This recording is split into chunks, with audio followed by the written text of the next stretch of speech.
Hello, dear ones. Many years ago, a term was coined for what we are experiencing in the world right now. That term, which arises out of depth psychology, is liminal. It's a way to speak of that place between, when we've left what was and are not yet arrived at our destination. It can be very troubling. It can be extremely disorienting, and it can be a remarkably fruitful opportunity all at once. There was an anthology gathered by a poet named Jerome Rothenberg, probably in the late 60s, early 70s, an anthology of ritual poetry drawn from all around the world.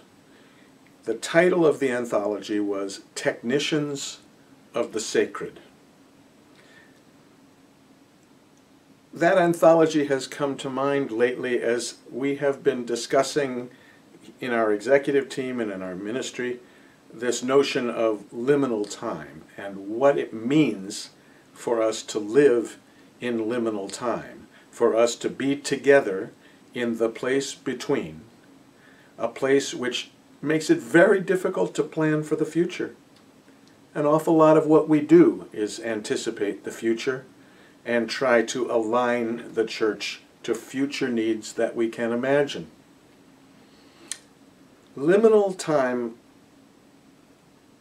calls for a ritual awareness, a ritual design that recognizes that we have left something significant, that we are in the midst of a time of discernment, of letting go, of free fall, if you will, and that there is a place to which we're bound that we can't yet see. That experience is both difficult and fruitful for human beings, and it requires a kind of attendance, a kind of leadership by what Rothenberg called technicians of the sacred.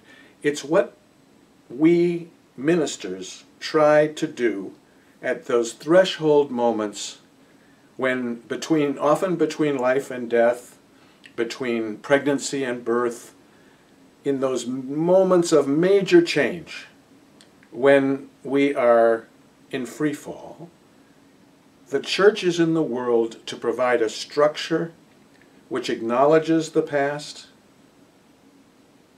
acknowledges that we are bound for a new heaven and a new earth, and gives us the strength and faith and humility to stay in the moment, to stay with the discomfort and the discernment and as possibilities emerge. As a nation, I fear, we don't have the benefit of leadership from technicians of the sacred, from people who understand a transition like this. And when that leadership is lacking, inevitably human beings and communities of human beings fall into discord and fear for the future. I wish that we had the kind of leadership on a national basis that lended us courage, that inspired us toward faith. But we don't. And so, friends, the church, religious communities across the globe have a unique and profound responsibility to provide that ceremonial, ritual opportunity in which we can revere, recognize, and testify to the past. We can let go of our desire to control the outcomes in the future and be together in faith and kindness and massive patience. That's the work we're trying to encourage.